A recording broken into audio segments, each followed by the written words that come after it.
Yangi prava oluvchilar bilish shart. Kategoriya B yoki buldozer. Assalomu alaykum aziz obunachilar, kanalimga xush kelibsiz. Sarlavhada ko'rganingizdek, bugun yangi prava oluvchilarning xatolari haqida gaplashamiz. Ya'ni bugun kerakli mavzu haqida video bo'ladi. Shuning uchun diqqat bilan videoni oxirigacha ko'ring. Ko'pchiligingizga ma'lum, o'zim spes texnika va traktorlarga rossiyskiy prava olib berish bilan shug'ullanaman. Ya'ni ko'pchilikka spes paket olishlarini maslahat berganman. Ko'pchilik qilayotgan xato esa kategoriya B, C, D, E, ya'ni 4 ta kategoriya olishyapti-da, asobiy atmetkaga e'tibor bermay tillakoniga borishyapti. Ya'ni bilasiz, Irkutsk, Yakutiya, Magadan, Xabarovsk, Chita, Amursk oblastlarida tillakonlari bor. U yerda oylik juda ham zo'r, ya'ni minimalni 170 mingdan 200 ming rubldan ham oshiq to'laydi. Keyin usloviyalari ham yaxshi, ya'ni pitaniyangiz, patentni ham to'lab beradi, yashash joy, даже sizni to'da-baratni biletlaringizgacha firma o'z hisobidan olib beradi va u yerda kerak bo'layotgan pravada kategoriya asosan CDE, asobiy atmetka esa водитель погрузчик, mashinist ekskavator va mashinist buldozer kerak bo'ladi. Ko'pchilik esa bilmasdan kategoriya B olib borishadi.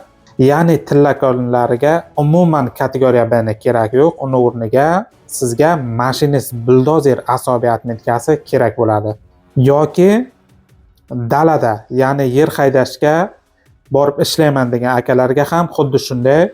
U yerga asosan C, D, E va F kategoriyalari kerak bo'ladi. Ya'ni kombaynga u yerga ham kategoriya B ni keragi yo'q. Kategoriya B o'rniga esa kategoriya F olishingiz kerak bo'ladi. Kategoriya B ga qanaqa texnikalar ketadi? Shular haqida qiziqsangiz, hozir ekranga chiqaman. Ya'ni ma'lumot o'rnida mana shu ekranga ko'rgan texnikalaringiz, bularga kategoriya B kerak bo'ladi. Ko'rib turganingizdek, bu texnikalar tillakoniga borganingizda ham yoki dalada ishga borganingizda ham umuman sizga kerak bo'lmaydi. Ko'pchilikning xatosi esa mana shu texnikalarga, ya'ni kategoriya B olib yo tillakoniga borishyapti, yo dalaga ishga borishyapti. Agar o'zimdan tavsiya so'rasangiz, ya'ni to'g'risini aytsam, meni maslahatim sizlarga, mana shu yerga rasmini qo'yaman, buldozer olishlaringizni maslahat beraman.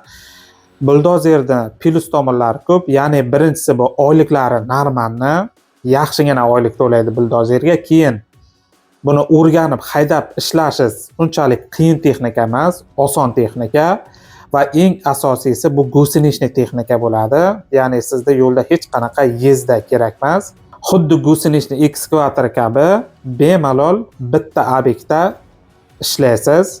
Shu o'rinda iltimos qilib mana shu tillakoniga borib ishlaydigan akalarga va faqat spes texnika haydaydigan akalarga sizlar ham o'z fikrlaringizni kommentariyaga yozib qoldiring, iltimos. Sizlarga ham kategoriya B kerak bo'ldimi yoki yo'q? Javoblaringizni kommentariyaga yozib qoldiring. Yana qaytarib aytib o'taman, kategoriya B faqat mana shu karashtabliyor haydaydigan akalarga va gibojilishlik, ya'ni shu yo'lda shotka va atvalda ishlaydigan mini traktorlarga kerak bo'ladi. Boshqa joylarga esa, ya'ni katta stroykalarga, tillakonlarga va dalalarga umuman kategoriya B ni sizga keragi yo'q. Shuning uchun maslahat berganda buldozerga asobiy atmetka olishlaringizni tavsiya qilaman. Bugungi video shulardan iborat edi azizlarim. Keyin prava bo'yicha hozir yanvar oylariga ekzamenga joylar bor. Agar siz ham spes texnika va traktorlarga rossiyskiy prava olmoqchi bo'lsangiz, mana shu yerga WhatsApp nomerimni yozib qoldiraman. Bemalol faqat WhatsAppdan bog'laning, shaxsan o'zim javob beraman. Prava ekzamenlariga 100% yordam qilamiz va prava bazasiga 100% kafolat beramiz. Agar kanalimga yangi bo'lsangiz, podpiska va bittagina like bosib qo'yishni unutmang. Pastki kommentariya va opisiyaga Telegram guruhim ham bor. Albatta obuna bo'ling. Kelgusi sonda ko'rishguncha sog' bo'ling, omon bo'ling.